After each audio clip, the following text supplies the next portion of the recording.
I didn't see you there. I'm taking the dis out of disability in a whole new way. My name is Mr. Stephen, and you're watching Keeping Up with Mr. Stephen.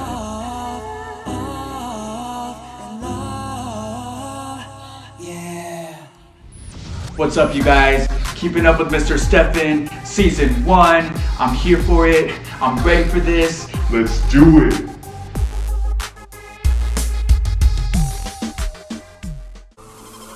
So, the big question of the day. What is disability?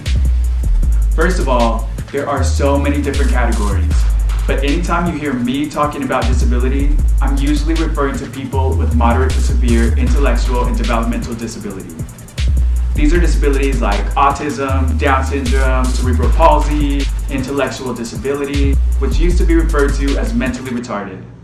Not PC anymore, in case you didn't get that memo. Some people call this population special needs.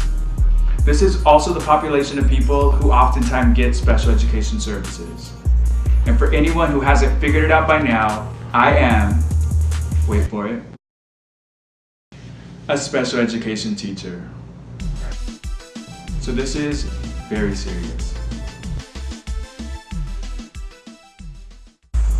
According to the law, there are 13 disabilities that can qualify a person for special education services.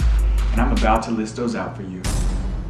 autism, hearing impairment, deafness, visual impairment including blindness, Deaf-Blindness, intellectual disability, multiple disabilities, orthopedic impairment, other health impairment, specific learning disability, speech and language impairment, traumatic brain injury, emotional disturbance.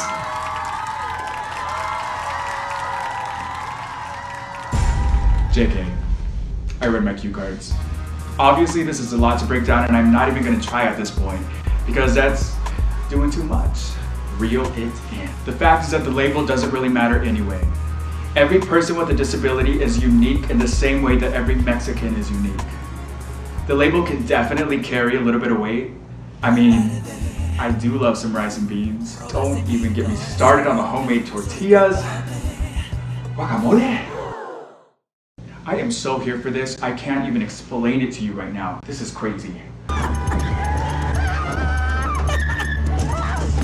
People can usually identify with some of the stereotypes related to their culture, but no one should be judged solely based on stereotypes or assumptions. After all, you know what they say about assumptions. Don't make them. Also, there's a wide spectrum of every disability, ranging from mild to pretty severe. So I'm going to break down some of the most obvious differences that you might see in your own community. We are going to talk about all of the awkward, uncomfortable, special things that we usually ignore or keep hidden. So this is definitely one of those things that we usually don't talk about, but there are disabilities that can cause someone to look different in the body or the face. I mean, hashtag Down syndrome. And that's not the only one. There are so many people who might be physically showing signs of having an intellectual disability, either through their physical characteristics or their behaviors, like communication style, flapping of the hands, rocking, looking at the light through their fingers. And I'm not making fun of this, but I do think that it's so important for us to be able to openly talk about it instead of pretending that it doesn't happen. Because until we can do that, we will remain ignorant. People with disabilities communicate in so many different ways. It might be sound, speech, language, behavior that we don't understand right away. It's kind of like dating. Some people with disabilities are able to communicate extremely effectively, maybe even more so than people without disabilities. And then there are people on that other side of the spectrum who don't communicate with language at all. That does not mean that they don't communicate. They do. Everyone does. They just might do it using gestures, actions, sounds, etc. They might reach for something rather than saying, "Can I have this?" or "I want that." They might make noises when they're scared, uncomfortable, or bored. And this could be scary for us because no one ever talks about it. It's mysterious. And as we all know, that which is unspoken is creepy AF. You might see people who respond in weird ways to things that you might think are chill, like loud sounds, big crowds. They might even run away when they don't know how to deal with the situation. Sort of like my ex. Please come back. And bye. Don't call me, don't text me. I am better off without you. The reality is that people with disabilities can have behaviors that are problematic and sometimes even dangerous. This is the hardest thing for people without disabilities to understand and to accept. Even in situations where a person with a disability has a majorly problematic behavior or outburst in public, what usually happens is specialists come in, or family or caregivers, and they expect the rest of the world to sort of look on and keep moving. No explanation, no conversation, no sharing of knowledge. I understand to an extent that this is a very sensitive thing. People are not comfortable talking about their own disabilities, and they're also not comfortable talking about the disabilities of their family members. I think a big part of this discomfort comes from the people in our society being underexposed, undereducated, and unaware when it comes to people with disabilities. That's why I'm here in the first place.